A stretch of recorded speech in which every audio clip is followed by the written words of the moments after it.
नमस्कार दोस्तों, स्वागत है आप सभी का आपके अपने यूट्यूब पर। जैसा कि आप लोगों को पता होगा कि NPCIL कैटेगरी सेकंड जो है उसका एग्ज़ाम डेट जारी हो चुका है। तो बहुत से लोग कमेंट आ रहा था कि सर हमें प्रीवियस ईयर का पेपर प्रोवाइड कर दीजिए। तो इस वीडियो में हम लोग प्रीवियस ईयर का पेपर ही देखने वाले हैं। यहाँ पर देख सकते हैं आप लोग, ये हमारा जो है पेपर फर्स्ट है। यहाँ पर देख सकते हैं प्रश्न पत्र पहला, प्रारंभिक परीक्षा प्रिलिमिनरी टेस्ट जो है ये हमारा पेपर सेट है। ठीक, रोल नंबर यहाँ पर आपको अपना भरना रहता है।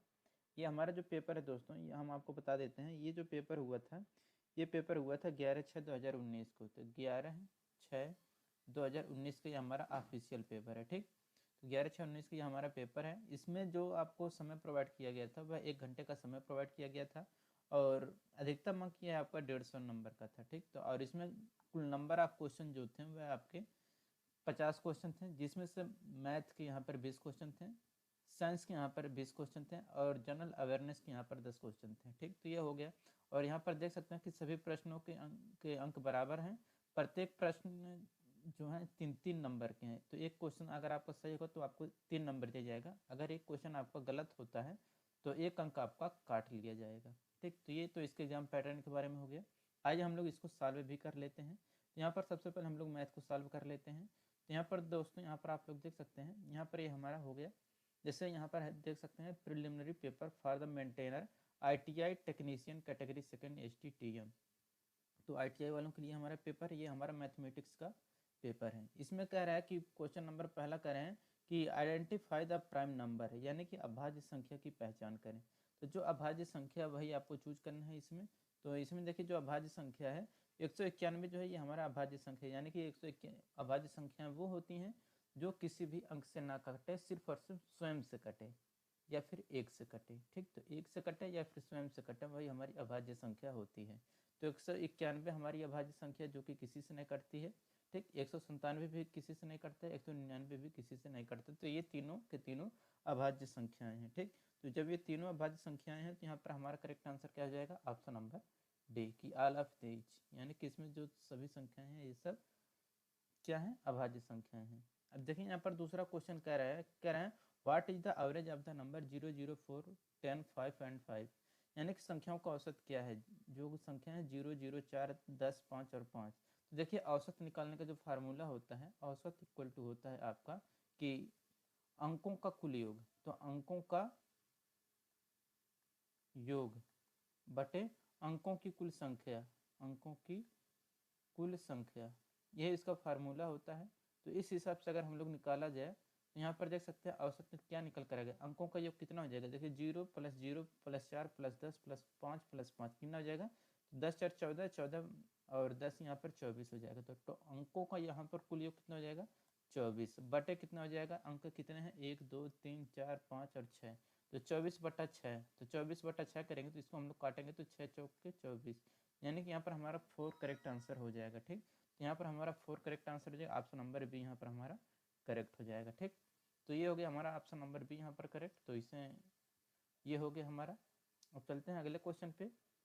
ठीक, अगला क्वेश्चन हमारा क्या है, तो यहाँ पर देखिए अगला क्वेश्चन है हमारा तीसरा वाला कि if x = 0 then mod of x = क्या होगा। तो देखिए दोस्तों, यहाँ पर ये जो हमारा x होता है और यहाँ पर x का कोई भी मान अगर रखें हम लोग, अगर और इस तरह से अगर वो माठ लग जाता है, माड इसको हम लोग बोलते हैं। ठीक, तो अगर ये माठ लग जाता है तो उसका मान जो हमेशा क्या आता है, धनात्मक आता है।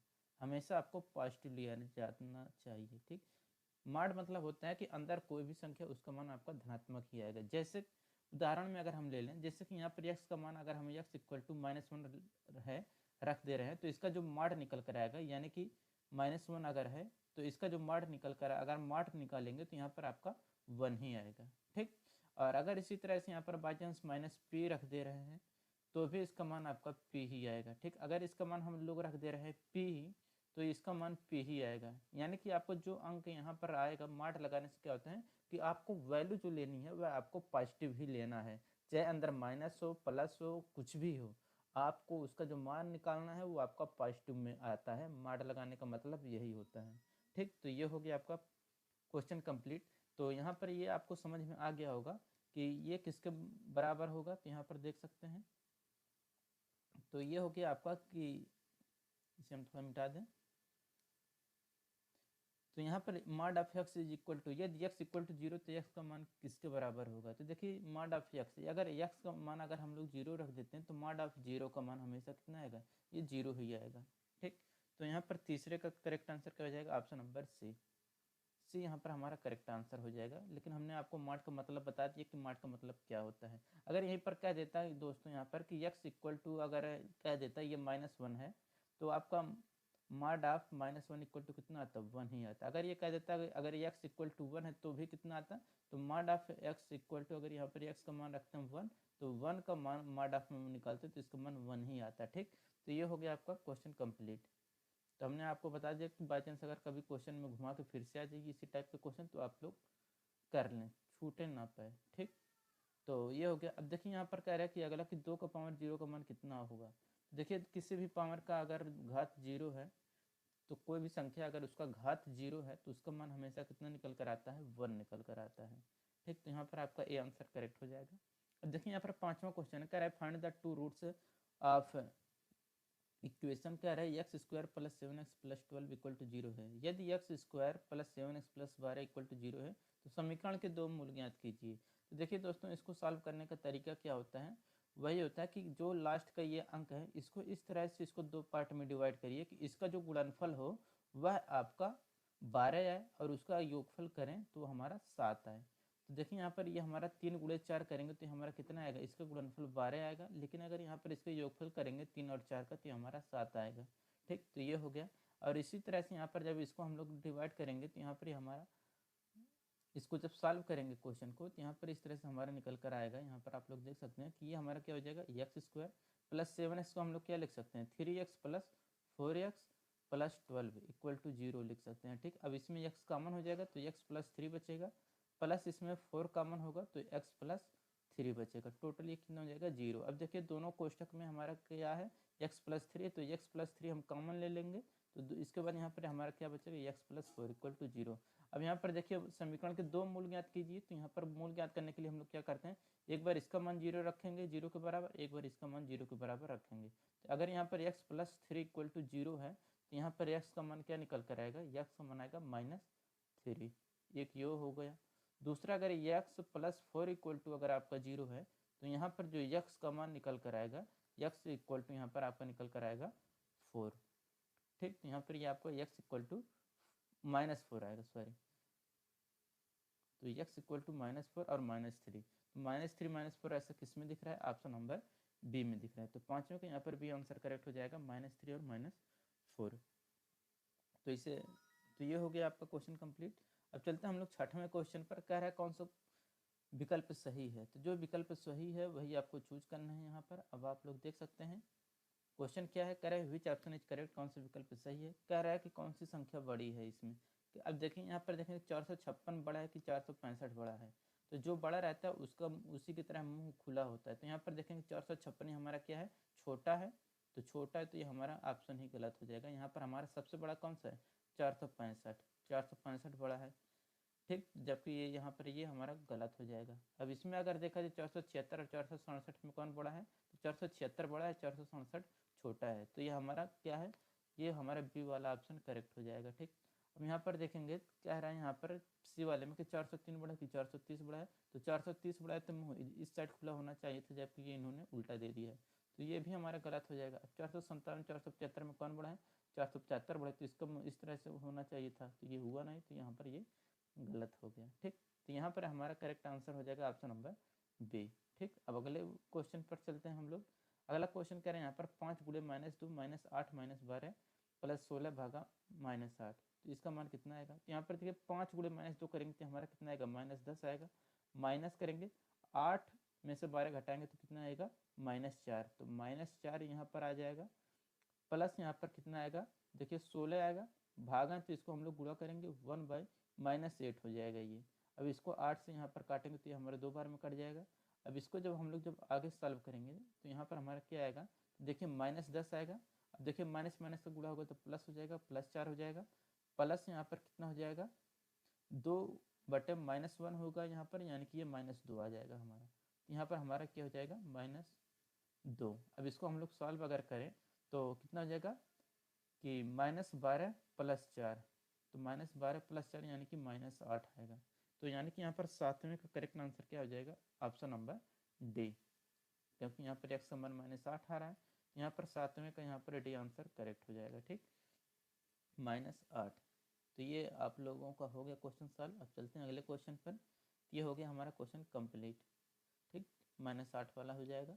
अब अगला क्वेश्चन यहाँ पर 8वां कह रहे हैं, if x cube equal to 343 then find the value of x। कह रहा है यदि x क्यूब इक्वल टू 343 है तो x का मान क्या होगा।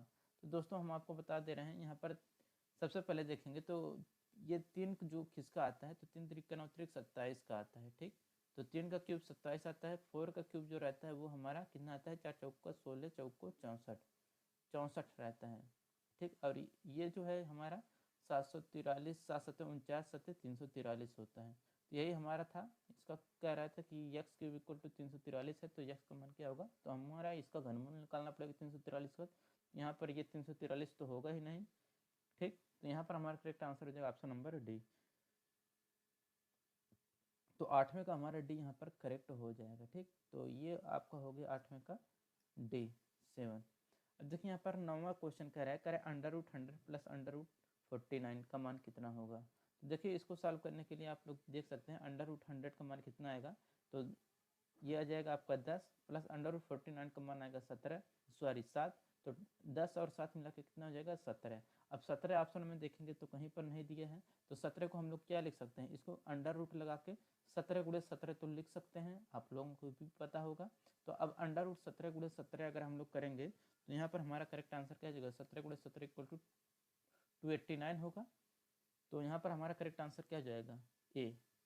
ठीक, तो यहाँ पर हमारा 9वें का ए आंसर करेक्ट हो जाएगा, √289 करेक्ट आंसर हो जाएगा। अब देखिए यहाँ पर है 10वां क्वेश्चन, कह रहे हैं यहाँ पर कि 9 3 5 4 2 1 × 625 का मान कितना होगा। तो दोस्तों आप लोग इसे नॉर्मल तरीके से गुणा कर लीजिएगा। जैसे ही आप लोग गुणा करेंगे तो आपका करेक्ट आंसर आ जाएगा ऑप्शन नंबर बी वाला। ठीक, तो बी वाला यहाँ पर आपका करेक्ट आंसर हो जाएगा। देखिए यहाँ पर 11 नंबर का क्वेश्चन है। 11 नंबर क्वेश्चन यहाँ पर कह रहा है कि largest 4 digit number divisible by 88 is 88 से विभाज्य 4 अंकों की अधिकतम संख्या कितनी होगी। तो देखिए 88 से विभाज्य होने वाले 4 अंकों की अधिकतम संख्या कितनी होगी। देखिए दोस्तों हम आपको बता देते हैं इसको सॉल्व करने का सबसे बेहतर तरीका कौन सा होता है। तो देखिए ये सबसे 4 अंकों की सबसे बड़ी संख्या कौन सी होती है, 9 9 9, 4 बार 9 हो गया, यही हमारा सबसे बड़ी संख्या है। अब इसी को हम लोग क्या करते हैं, 88 से भाग दे देंगे। 88 से जब आप लोग, तो यहाँ पर जब हम लोग 9999 को 88 से जब भाग देंगे तो यहाँ पर देखिए क्या होगा। तो 9999 से जब हम लोग भाग देंगे तो 88 का एक बार में जाएगा ये, तो 88 करना कितना हो जाएगा, 88 बचेगा कितना, 11। ठीक, तो 11 जो हमारा बचेगा यहाँ पर आप लोग देख सकते हैं, फिर ये हमारा 9 आएगा, फिर एक बार और भाग जाएगा तो 88 रहेगा, तो ये हमारा कितना आएगा, 31 आ जाएगा। फिर यहाँ पर हमारा 9 आएगा नीचे, फिर इसको हम लोग कितना बार लेकर जाएंगे, 3 बार, 3 8 24 हो जाएगा, और 3 8 24 से 25 हो जाएगा ये। ठीक, 25 से 26 हो जाएगा ये। ठीक, अब यहाँ पर इसको देखिए ये 5 हो जाएगा आपका, और इसके बाद यहाँ पर देखिए ये आपका 11 में से 6 जाएगा तो कितना बचेगा, 5। यानी कि यहाँ पर हम लोग 9999 में से अगर हम लोग 55 घटा दें तो हमारा जो संख्या आएगा वो हमारा कट जाएगा कितने से, 88 से। तो 999 44 आएगा हमारा, 11 का ए आंसर करेक्ट हो जाएगा। ठीक, तो 11 का ए आंसर हमारा यहाँ पर करेक्ट हो जाएगा। अब देखिए यहाँ पर हमारा अगला क्वेश्चन है। अगला क्वेश्चन यहाँ पर कह रहा है कि फाइंड द मिसिंग नंबर, जो संख्या गायब है उसको ज्ञात करना है। तो जो संख्या गायब है, तो यहाँ पर देखिए 1 कैसे आया हमारा, 1 जो आया है ये हमारा 1 का क्यूब है। 8 कैसे है, ये हमारा 2 का क्यूब है। 27 के हमारा 3 का क्यूब है। 64 के हमारा 4 का क्यूब है। ये 125 के हमारा 5 का क्यूब है। अगला जो आएगा वो हमारा 6 का क्यूब होगा। तो 6 का क्यूब कितना होगा, तो 6 6 36, 6 का 216 होता है। तो यहाँ पर हमारा करेक्ट आंसर क्या हो जाएगा, सी, 216। ठीक, तो 216 यहाँ पर हमारा करेक्ट आंसर हो जाएगा। अब अगला क्वेश्चन है यहाँ पर कि अंडर रूट 1.5625 का मान कितना होगा। तो दोस्तों यहाँ पर देखिए इसका मान अगर आपको ज्ञात करना है तो इसका जो मान आएगा ये आपका आएगा कि 1.25। तो 1.25 यहाँ पर आपका करेक्ट आंसर हो जाएगा। ठीक, तो 1.25 यहाँ पर हमारा करेक्ट आंसर हो गया।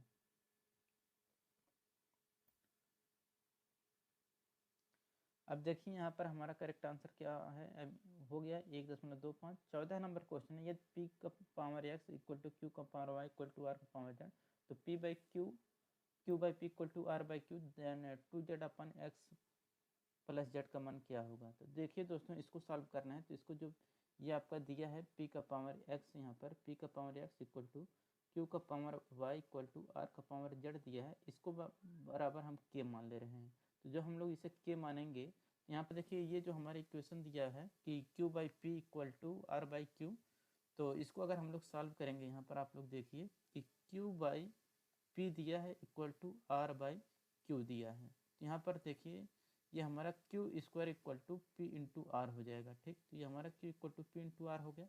अब यहाँ पर हम लोग पूरा मान रख दे रहे हैं, क्यू का मान रखेंगे तो यहाँ पर हमारा क्या आएगा, क्यू का मान यहाँ पर रखेंगे के का पावर 1 बाई वाई आएगा, और यहाँ पर देखिए स्क्वायर है तो यहाँ पर हमारा क्या हो जाएगा, यानी कि के का पावर 2 बाई वाई हो जाएगा। जब इसको हम लोग स्क्वायर करेंगे 1 बाई वाई का, ये यहाँ पर हम आपको थोड़ा डिटेल में बता दें, यहाँ पर देखिए क्यू का मान यहाँ पर हम लोग रखेंगे तो कितना आएगा, के का पावर 1 बाई वाई आएगा। अब इसका जब हम लोग स्क्वायर करेंगे, ठीक, तो ये स्क्वायर कर दिए। पी का मान कितना है, के का power 1 by x into r का मान कितना है, के का पावर 1 बाई जेड है। ठीक, तो ये हो गया आपका। अब देखिए यहाँ पर के का पावर 1 बाई वाई का स्क्वायर जब होगा तो ये हमारा क्या हो जाएगा, के का पावर 2 बाई वाई हो जाएगा। ठीक, के का पावर 2 बाई वाई। देखिए यहाँ पर है के का पावर 1 बाई एक्स इंटू के का पावर 1 बाई वाई, तो यहाँ पर क्या हो जाएगा आपका के का power 1 by x plus 1 by Z. ठीक, अब देखिए ये तो हो गया आपका पूरा कंप्लीट। अब देखिए यहाँ पर घातों की तुलना कर लीजिए, क्योंकि यहाँ पर जब घातों की आप लोग तुलना करेंगे, यहाँ पर देखिए हमारा जो अगला इक्वेशन बनकर आएगा वो आएगा हमारा 2 by y equal to 1 by x plus 1 by z. अब इसका जब हम लोग सॉल्व करेंगे तो यहाँ पर देखिए हमारा क्या आ जाएगा कि 2 बाई वाई इक्वल टू आएगा हमारा एक्स प्लस जेड बटे एक्स जेड आएगा। ठीक, अब हमारा मान किसका निकालना है कि 2z बटे एक्स प्लस जेड का निकालना है ना, तो 2z, तो इसको हम लोग क्या कर लेते हैं, यहाँ पर जो है जेड को हम लोग इस साइड भेज देते हैं, तो क्या हो जाएगा हमारा 2z। अब देखो यहाँ पर एक्स प्लस जो जेड है इसको हम लोग नीचे यहाँ पर भेज देंगे, तो यहाँ पर हमारा एक्स 2z बटे एक्स प्लस जेड ये हो गया हमारा नीचे, तो ये हमारा मान कितना आ जाएगा y बाई एक्स, तो y बाई एक्स आ गया। तो 2z बटे x plus z equal to y बटा एक्स, यहाँ पर हमारा करेक्ट आंसर है। इसी का मान हमारा पूछा गया था, तो ये हमारा मान निकल कर आ गया वाई बाई एक्स। ठीक, तो इस तरह से हमारा ये वाई बाई एक्स हो जाएगा, ऑप्शन नंबर डी यहाँ पर हमारा करेक्ट हो जाएगा। ठीक, तो ये हो गया हमारा क्वेश्चन कंप्लीट। तो इसे आप लोग सॉल्व देख ही लिए। अब अगले क्वेश्चन पर हम लोग चलते हैं। अगला क्वेश्चन यहाँ पर कह रहा है कि 1 बाई 4 का पावर 1 बाई 4 का पावर -2 है, तो इसका मान कितना आएगा। तो 1 बाई 4 का पावर -2 यानी कि 1 बाई 4 का पावर यहाँ पर ये -2 हो जाएगा इस तरह से। अब देखिए, अब 1 बाई 4 का पावर -2 जब है, इसको जब हम लोग ऊपर लेकर जाएंगे तो ये 4 का पावर 2 हो जाएगा। अब 4 का पावर 2 मतलब 16। ठीक, तो यहाँ पर हमारा करेक्ट आंसर क्या हो जाएगा, ऑप्शन नंबर डी। यहाँ पर 16 दिया है ऑप्शन नंबर डी में, तो यहाँ पर ऑप्शन नंबर डी हमारा करेक्ट हो जाएगा 16। ठीक, अब देखिए यहाँ पर है हमारा 16 नंबर का क्वेश्चन। 16 नंबर का क्वेश्चन यहाँ पर कह रहा है फाइंड द लार्जेस्ट नंबर है, जो सबसे बड़ी संख्या उसे आपको बतानी है। तो देखिए दोस्तों, यहाँ पर आपका है 3/5 है और यहाँ पर है 2/3 है। तो इसको हम लोग सॉल्व करेंगे। जो इसको कैसे सॉल्व करते हैं हम लोग, तिर्यक बाई चांस तिर्यक विधि से अपनाते हैं। तो यहाँ पर देखिए हम लोग इसका जब गुणा करेंगे तो 3 का गुणा आप लोग करिए इसमें 3 में, तो ये हमारा कितना आएगा 9 आएगा। 5 का गुणा 2 में करेंगे तो हमारा 10 आएगा। बड़ा कौन सा है, 10 बड़ा है, यानी कि हमारा 3/5 संख्या छोटा है और 2/3 संख्या बड़ा है। तो अब देखिए 2/3 हमारा संख्या बड़ा है। अब ठीक, हमें बड़ा ही संख्या ज्ञात करना है। अब देखते हैं कि 2/3 और 1/4 में कौन बड़ा है। तो इस तरह से 2/3 और 1/4 में हमें देखना है। तब देखिए 4/4 का गुणा इसमें हो जाएगा हमारा 2 में, तो 4 का गुणा 2 में हो गया तो हमारा कितना आएगा 8। अब 3 का गुणा 1 में करेंगे तो 3 आ जाएगा। ठीक, अब देखिए इसमें 8 और 3 में कौन बड़ा है, हमारा 8 बड़ा है, यानी कि यहाँ पर हमारा 1/4 छोटा है, हमारा 2/3 बड़ा है। ठीक, तो यहाँ पर देख लिए कि 2/3 बड़ा है। अब हमें 2/3 का जो तुलना करना है वह हमें 4/7 से तुलना करना है। अब देखिए इन दोनों में कौन बड़ा है, तो 7 का गुणा हम लोग यहाँ पर 2 में करेंगे तो यहाँ पर कितना आ जाएगा 14, और 3 का गुणा 4 में करेंगे तो यहाँ पर आएगा हमारा 12। देखिए 12 और 14 में कौन बड़ा है, तो हमारा 14 बड़ा है। जब 14 बड़ा है तो हमारा करेक्ट आंसर क्या हो जाएगा कि 2/3, यानी कि जो 2/3 है वो हमारा सबसे बड़ा है। तो यहाँ पर 2/3 कहाँ पर दिख रहा है, ऑप्शन नंबर डी में दिख रहा है। ठीक, तो 16 के यहाँ पर हमारा क्या आंसर हो जाएगा, 2/3 डी वाला ऑप्शन करेक्ट हो जाएगा। ठीक, अब चलते हैं हम लोग अगले वाले क्वेश्चन पर। अगला क्वेश्चन यहाँ पर कह रहा है कि cosec square minus cot square theta का मान कितना होगा। तो यहाँ पर देखिए cosec square theta minus cot square theta का जो मान आता है वो होता है 1 के बराबर, सॉरी 0 के बराबर होता है। तो cosec square theta minus cot square theta equal to 1 होता है। ठीक, तो यहाँ पर आपका 17 का करेक्ट आंसर क्या हो जाएगा, हमारा सी। ठीक, तो cosec square theta minus cot square equal to का स्क्वायर थीटा इक्वल टू 1 होता है। आप लोग फार्मूला पढ़े होंगे कि cosec square theta equal to 1 plus cot square theta. ठीक, तो हाई स्कूल में आप लोग पढ़े होंगे कक्षा 10 में कि cosec square theta equal to 1 plus cot square theta. अब इसी को क्या किया गया है, यहाँ पर पक्षांतर कर दिया गया है। तो ये हमारा क्या हो गया था कि cosec square theta minus cot square theta equal to 1। ठीक, यहाँ पर हमारा 17 का सी आंसर करेक्ट हो जाएगा। ठीक, देखिए हमारा अगला क्वेश्चन जो है 18 नंबर का क्वेश्चन। तो 18 नंबर का क्वेश्चन में यहाँ पर कह रहा है कि if A plus B equal to 5 है और A minus B equal to √17 है, then A B equal to क्या होगा। तो देखिए इसको सॉल्व करने का सबसे बढ़िया तरीका क्या है, हम आपको बताते हैं कि आपको पता ही होगा कि ए प्लस बी का होल स्क्वायर इक्वल टू होता है ए माइनस बी का होल स्क्वायर प्लस 4ab। ये फार्मूला आप लोगों को पता ही होगा। तो इसी फार्मूले पर आप लोग अपना मान पुट कर दीजिए, आपका आंसर निकल कर आ जाएगा। तो ए प्लस बी का मान हमारा क्या है, यहाँ पर 5 दिया है। तो 5 दिया है तो यहाँ पर देखिए हम लोग 5 रखेंगे तो हमारा क्या हो जाएगा 5 का square equal to A minus B है। ए माइनस बी का मान कितना है, √17 का स्क्वायर हो जाएगा, प्लस यहाँ पर 4 हो जाएगा इंटू ए बी का मान हमें बताना ही है। अब देखिए यहाँ पर 5 का स्क्वायर करेंगे तो हमारा कितना आएगा 25 आ जाएगा, इक्वल टू √17 का स्क्वायर करेंगे तो हमारा 17 आएगा, प्लस कितना आएगा हमारा 4ab। अब देखिए 17 में से अगर 25 हम लोग घटाएंगे तो हमारा कितना आएगा 8 आएगा। 8 इक्वल टू क्या हो जाएगा हमारा 4ab। तो 8 इक्वल टू 4ab हो गया। अब इससे 4 से 8 को काटेंगे तो हमारा आएगा 2 इक्वल टू ab, यानी कि ab का मान हमारा क्या आ जाएगा 2। तो 18 का यहाँ पर हमारा करेक्ट आंसर क्या हो जाएगा, ऑप्शन नंबर ए। ठीक, तो ये क्वेश्चन हमारा सॉल्व हो चुका। ठीक, तो ए बी इक्वल टू हमारा 2 निकल कर आ ही गया।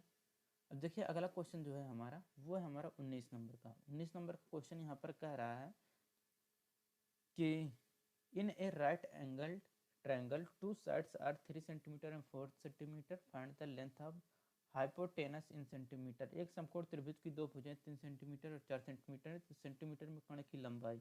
तो दोस्तों आप लोग पाइथागोरस प्रमेय जानते ही होंगे। अगर बीच का कोण आपका ये समकोण है और एक भुजा ये आपका 3 है, दूसरा भुजा 4 है, तो यहाँ पर ये जो भुजा निकल कर आएगी यही होता है हमारा जो सबसे बड़ी भुजा होता है वो हमारा कर्ण। और ये जो कर्ण होता है ये दोनों भुजाओं के वर्ग स्क्वायर के योग के अंडर रूट में आता है कर्ण। ठीक, तो यहाँ पर हमारा क्या हो जाएगा √3² प्लस √4²। ठीक, तो अंडर रूट में आपका 3² प्लस 4² आएगा, तब इसका मान हमारा कितना हो जाएगा 3 3 9 प्लस 4 4 16। तो अंडर रूट हमारा 25, अंडर रूट 25 का मान कितना होता है हमारा 5 होता है। तो हमारा करेक्ट आंसर सी वाला ऑप्शन करेक्ट हो जाएगा यहाँ पर। ठीक, तो सी वाला ऑप्शन यहाँ पर हमारा करेक्ट हो जाएगा। तो ये हो गया हमारा कंप्लीट क्वेश्चन। अब देखिए यहाँ पर है 20 नंबर का क्वेश्चन। यहाँ पर कह रहा है 20 नंबर क्वेश्चन यहाँ पर कह रहा है कि साइन पाई का मान कितना होगा। तो देखिए साइन पाई मतलब होता है आपका 180। ठीक, तो यहाँ पर साइन 180 अंश का मान कितना होता है, तो होता है हमारा 0। ठीक, यहाँ पर करेक्ट आंसर हमारा क्या हो जाएगा 0। ठीक, तो 0 यहाँ पर हमारा करेक्ट आंसर हो जाएगा। तो दोस्तों ये यहाँ पर हमारा ये क्वेश्चन कंप्लीट होता है मैथमेटिक्स का। ठीक, जैसे कि यहाँ पर कह रहा है an object has mass m capital M on earth, the mass of the object at moon. एक वस्तु का पृथ्वी पर द्रव्यमान कैपिटल M है, तो चंद्रमा पर द्रव्यमान क्या होगा? तो देखिए दोस्तों, द्रव्यमान चाहे जहाँ रहे, यह आपका द्रव्यमान हमेशा कांस्टेंट होता है।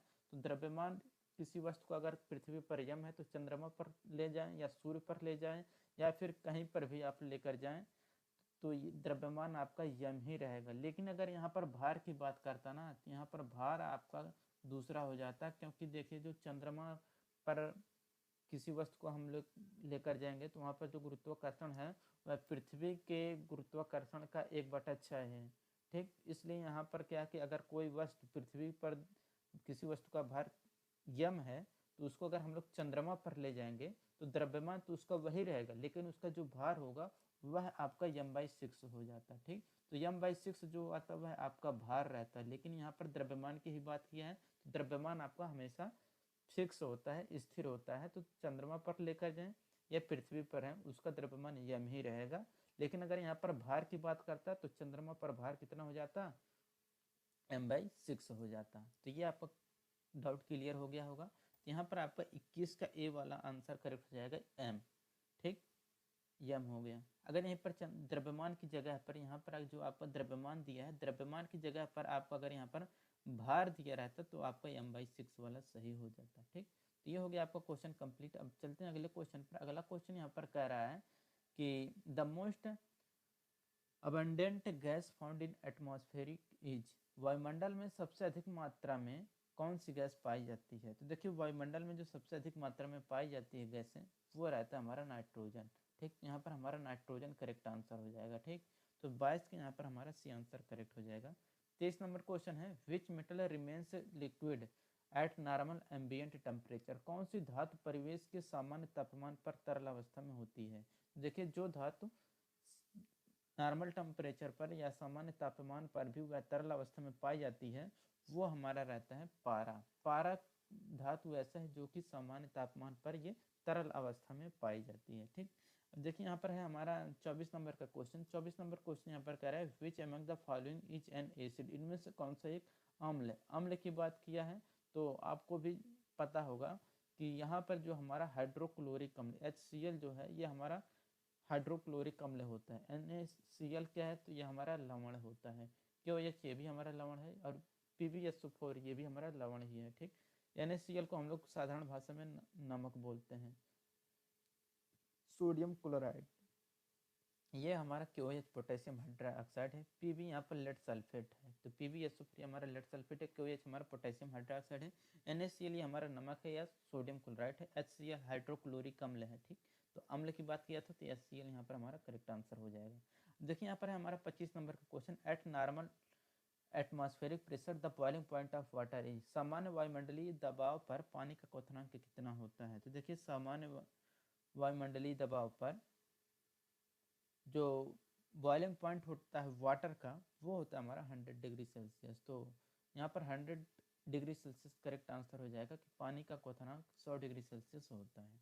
26 नंबर क्वेश्चन है colour of red litmus paper turns when react with base, Lal litmus paper का रंग क्षार के साथ प्रक्रिया करने पर कैसा रंग हो जाता है? तो देखिए लाल लिटमस पेपर का रंग क्षार के साथ प्रतिक्रिया करने पर जो रंग होता है वो होता है हमारा ब्लू कलर का। ठीक, तो देखिए यहाँ पर इसको रटने का तरीका क्या होता है? तो जैसे कि आप लोग रटेंगे अनिल, ठीक, अनिल रटेंगे तो इससे क्या होगा कि आस हो जाएगा आपका अम्ल, अम्ल यहाँ पर हो गया अम्ल। ठीक, निस हो जाएगा आपका नीला, लास हो जाएगा यहाँ पर लाल। ठीक, तो यहाँ पर देखिए अम्ल क्या करता है, नीले लिटमस पेपर को लाल कर देता है। ठीक, तो ये हो गया आपका कि अम्ल जो होता है नीले लिटमस पेपर को लाल कर देता है। ठीक, और इसी तरह से आप एक और रट लेंगे छलनी, छलनी आप इसे रट लेंगे अनिल और छलनी। अब छलनी से क्या हो जाएगा, ये अच्छा से हो जाएगा आपका क्षार, लास हो जाएगा आपका लाल, निस हो जाएगा आपका नीला। ठीक, तो आपका क्या हो जाएगा, जो क्षार होता है वह क्या करता है लाल लिटमस पेपर को नीला करता है। ठीक, तो आपको क्वेश्चन जो पूछा गया था वह पूछा गया था कि लाल लिटमस पेपर को पेपर का रंग क्षार के साथ प्रतिक्रिया करने पर क्या होगा। तो देखिए, तो यहाँ पर क्षार वाला यहाँ पर पूछा गया। तो क्षार क्या होता है कि जो लाल लिटमस होता है वो हमारा नीला हो जाता है। तो नीला यहाँ पर 26 का हमारा ए आंसर करेक्ट हो जाएगा। ठीक, 27 नंबर का क्वेश्चन है यहाँ पर। 27 नंबर का क्वेश्चन यहाँ पर कह रहा है कि एट विच degree Celsius water attains maximum density, कितने डिग्री सेल्सियस पर पानी अधिकतम घनत्व प्राप्त करता है। तो देखिए, जितने डिग्री सेल्सियस पर पानी का घनत्व अधिकतम होता है वो होता है हमारा 4 डिग्री सेल्सियस। तो 4 डिग्री सेल्सियस पर पानी का घनत्व जो होता है वह सबसे ज़्यादा होता है। ठीक, घनत्व की बात करेगा तो यहाँ पर 4 डिग्री सेल्सियस पर ही हमारा घनत्व पानी का ज़्यादा होता है। लेकिन अगर यहीं पर आयतन की बात करते हैं दोस्तों, तो देखिए आयतन जो होता है 4 डिग्री सेल्सियस पर सबसे कम होता है। ठीक, तो 4 डिग्री सेल्सियस पर आयतन सबसे कम, जो घनत्व होता है 4 डिग्री सेल्सियस पर वह सबसे ज़्यादा होता है। ठीक, तो 4 डिग्री सेल्सियस पर घनत्व की बात करेगा तो सबसे ज़्यादा, आयतन की बात करता है तो सबसे कम होता है 4 डिग्री सेल्सियस पर ही। ठीक, तो ये हो गया आपका क्वेश्चन कंप्लीट। 28 नंबर का क्वेश्चन कह रहा है कि इलेक्ट्रॉन्स कैरी चार्ज, इलेक्ट्रॉनों में चार्ज कितना कौन सा होता है। तो देखिए, इलेक्ट्रॉन जो होते हैं वो हमारा ऋणावेशित होता है। ठीक, तो इलेक्ट्रॉन क्या होते हैं, हमारा ऋणावेशित होता है। तो यहाँ पर हमारा सी आंसर करेक्ट हो जाएगा, 28 का सी आंसर। ठीक, और देखिए जो हमारा प्रोटॉन होता है उस पर हमारा प्रोटॉन जो रहता है ये हमारा धनावेशित होता है, और जो न्यूट्रॉन रहता है ये हमारा उदासीन होता है या शून्य होता है। ठीक, तो ये हो गया आपका क्वेश्चन भी कंप्लीट। और नेगेटिव जो होता है ये हमारा इलेक्ट्रॉन पर होता है। तो 28 के यहाँ पर सी आंसर करेक्ट हो गया। अगला क्वेश्चन यहाँ पर कह रहा है 29 नंबर का कि which of the following contains maximum number of atom, निम्नलिखित में से किसमें अधिकतम संख्या में परमाणु मौजूद रहेगा। तो देखिए, इसमें जो परमाणु मौजूद रहेगा तो वो हमारा परमाणु कैसे निकाला जाता है, जो सबसे ज़्यादा रहेंगे तो अणुभार जिसका ज़्यादा होगा, ठीक, तो उसी में क्या होगा, उसमें तो जिसका अणुभार कम होगा। देखिए यहाँ पर सबका क्या है कि द्रव्यमान समान है। तो अगर आपका द्रव्यमान समान है तो जिसका क्या है कि परमाणु क्रमांक जिसका अणुभार कम आएगा उसमें क्या होंगे, ज़्यादा होंगे। आप ऐसे इस तरह से समझ सकते हैं, जैसे कि ये बॉक्स है, कोई भी चीज़ है, जैसे कि आपका 18 ग्राम आपका H2O है, 18 ही ग्राम आपका O2 है। ठीक, 18 ग्राम ही आपका CO2 है और 18 ग्राम ही आपका CH4 है। तो H2O के यहाँ पर अणुभार अगर हम लोग निकालेंगे तो कितना आएगा हमारा, तो 8 तो 16, 16 दो 18 आएगा। ठीक, इसी तरह से ऑक्सीजन का निकालेंगे तो यहाँ पर हमारा आएगा 32, CO2 का निकालेंगे तो ये हमारा कितना आएगा, 16 दूना 32 और 32 12 आएगा हमारा 44 आ जाएगा। ठीक, और इसी तरह से यहाँ पर CH4 का निकालेंगे तो यहाँ पर 6 से 12 यानी कि तो हमारा कितना यहाँ पर आएगा, तो ये हमारा आ जाएगा 16, तो 6 से 12 होता है 12 और 4 16 हो जाएगा। अब यहाँ पर देखिए कह रहा है, अब यहाँ पर एक तरह से समझ सकते हैं, तो सबसे कम हमारा कौन सा है, 16। तो जिसका अणुभार कम होगा वो हमारा क्या होगा, उसमें ज़्यादा परमाणु रहेंगे। क्यों, क्योंकि हमारा जैसे कि यहाँ पर 18 ग्राम है, ये भी 18 ग्राम ये भी है, 18 ग्राम CO2 भी, 18 ग्राम CH4 है। तो यहाँ पर साइज देखेंगे तो अगर जैसे कि यहाँ पर 18 है तो सबसे छोट छोट यहाँ पर छोट छोट परमाणु रहेंगे। ठीक, यहाँ पर छोट छोट रहेंगे तो यहाँ पर इनकी संख्या क्या होगी, ज़्यादा आएगी। ठीक, और यहाँ पर देखेंगे तो इससे बड़ा इससे ज़्यादा किस में आएंगे, इस मतलब इससे कण जो है इससे थोड़ा सा बड़ा कण इसमें आएगा। ठीक, ठीक, तो यानी कि इसमें संख्या थोड़ा सा कम आएगा 16 वाले की अपेक्षा, और इससे ज़्यादा बड़ा साइज किसका होगा, 32 वाले का होगा, और सबसे बड़ा साइज किसका होगा, इस 44 वाले का होगा। तो अब देखेंगे तो यहाँ पर उतने ही जगह में ये छोटा वाला जो है जिसका अणुभार कम है वो ज़्यादा मात्रा में आएंगे, और जिसका अणुभार ज़्यादा रहेगा वो कम मात्रा में आएंगे, क्योंकि हमारा जो वेट है माने कि द्रव्यमान है वो हमारा सेम है। तो सेम रहने पर क्या होता है कि जिसका अणुभार कम होगा उसकी संख्या क्या होगी, ज़्यादा होगी समान आयतन में। ठीक, या समान भार में। ठीक, तो ये हो गया आपका क्वेश्चन कंप्लीट। तो आप लोगों को हमें आशा कि आप लोग समझ गए होंगे। ठीक, अब ये हो गया आपका क्वेश्चन कंप्लीट। अब अगला क्वेश्चन जो है हमारा वो कह रहा है, यहाँ पर आप लोग देख सकते हैं कि ओम का जो सिंबल है वो क्या है, तो ओम इज डिनोटेड बाय सिंबल। ओम को हम लोग किस प्रतीक द्वारा जानते हैं, तो देखिए ये जो है हमारा ओम का सिंबल है। ये जो हमारा ये हमारा पाई का, ये हमारा है ओमेगा का, ठीक, ये हमारा ओमेगा का है, और ये क्या है हमारा लेमडा का है, ठीक। तो ये हो गया आपका क्वेश्चन कंप्लीट। 31 नंबर का क्वेश्चन कह रहा है which among the following gas is inflammable, यानी कि निम्न में से कौन सी गैस ज्वलनशील है। तो देखिए जो ज्वलनशील गैस है वही आपको बताना है। देखिए दोस्तों जो ज्वलनशील गैस है वो हमारा H2 होता है। H2 क्या हमारा ये ज्वलनशील गैस है, ठीक। बाकी यहाँ पर 32 नंबर क्वेश्चन करें speed of light in vacuum is, यानी कि निर्वात में प्रकाश की गति कितनी होती है। तो देखिए प्रकाश की जो गति होती है वह होता है 3 × 10⁸ मीटर प्रति सेकंड। तो 32 का यहाँ पर हमारा बी आंसर करेक्ट हो जाएगा, 3 × 10⁸ मीटर प्रति सेकंड। 33 नंबर का क्वेश्चन यहाँ पर कह रहा है an example of non luminous object is, एक गैर दीप्त वस्तु का उदाहरण कितना होता है। तो देखिए गैर दीप्त वस्तु का जो उदाहरण होता है वो रहता है हमारा चाँद। तो जो चाँद है यानी कि मून है यानी कि चंद्रमा है, यह गैर दीप्त वस्तु का उदाहरण है। यानी कि चंद्रमा खुद चमकता नहीं है बल्कि यह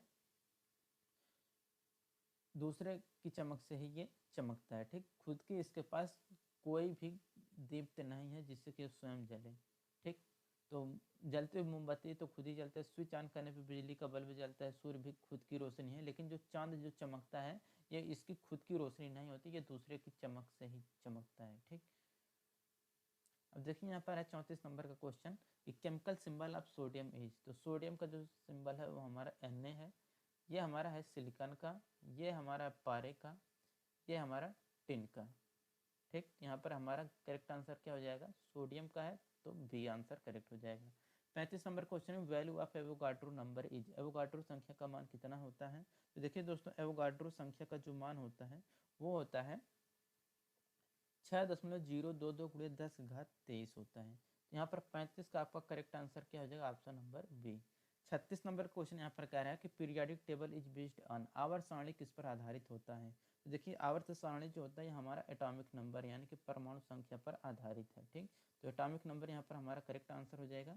37 नंबर क्वेश्चन यहाँ पर कह रहा है यहाँ पर कि in dot process heat is transmitted without any medium, प्रक्रिया में ऊष्मा बिना किसी माध्यम के संचार होती है। तो देखिए ऐसा कौन सा प्रोसेस है जिसमें कि किसी माध्यम की जरूरत नहीं होती है ऊष्मा उपचार करने के लिए, ठीक। तो देखिए हमारा क्या है, रेडिएशन जो होता है इसको क्या है संचरित होने के लिए किसी भी माध्यम की जरूरत नहीं होती है। तो 37 यहाँ पर ये आंसर करेक्ट हो जाएगा कि विकिरण प्रक्रिया में ऊष्मा बिना किसी माध्यम के संचारित होती है, ठीक। 38 नंबर क्वेश्चन कह रहा है कि which of the following element is metal, यानी कि कह रहा है निम्न में से कौन सा पदार्थ धातु है। तो देखिए जो धातु होता है वो हमारा है चांदी, चांदी क्या हमारा धातु है, ठीक। 39 नंबर का क्वेश्चन है कह रहा है a normal human ear can hear sound of frequency, एक सामान्य मानव कान की आवृत्ति की ध्वनि सुन सकता है।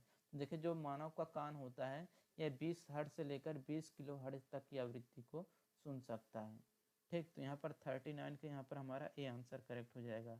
देखिए यहाँ पर 40 नंबर का क्वेश्चन कह रहे हैं which is the hardest substance, सबसे कठोर पदार्थ कौन सा होता है। तो देखिए जो सबसे कठोर पदार्थ होता है वो हमारा डायमंड यानी कि हीरा, हीरा हमारा सबसे कठोर पदार्थ होता है, ठीक।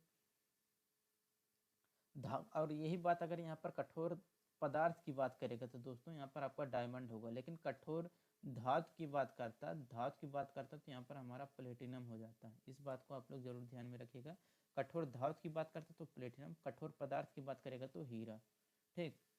देखिए जनरल अवेयरनेस है कह रहा है कि अंडर पीएम किसान scheme the eligible farmer will get earlier income support of rupees, PM किसान योजना के तहत जो कि किसानों को कितने रुपये वार्षिक आय की सहायता मिलेगी। तो ये हमारा जो क्वेश्चन है इसमें आपको पता ही होगा कि 6,000 रुपये पर ईयर मिलता है वार्षिक, ठीक।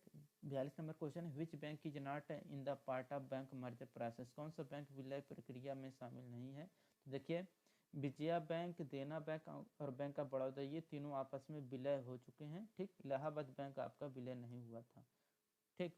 तो विलय प्रक्रिया में नहीं था। तो यहाँ पर ये तीनों बैंक आपस में मर्ज हो चुके थे। यहाँ पर हमारा करेक्ट आंसर क्या हो जाएगा, 42 का डी। ठीक, तो 42 का डी यहाँ पर हमारा करेक्ट आंसर हो जाएगा।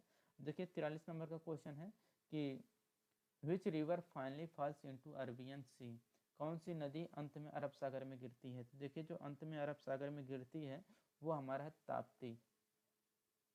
ठीक, तो अरब सागर में जो गिरती है वह हमारा ताप्ती नदी है। ठीक, अब देखिए यहाँ पर अगला क्वेश्चन जो है हमारा 44 नंबर का, कि saffron colour is our national flag represents, हमारे राष्ट्रीय ध्वज में केसरिया रंग किसका प्रतिनिधित्व करता है। तो देखिए जो यहाँ पर हमारा केसरिया रंग होता है ये हमारा बताता है शक्ति और साहस को, स्ट्रेंथ एंड कवरेज का यहाँ पर बताता है।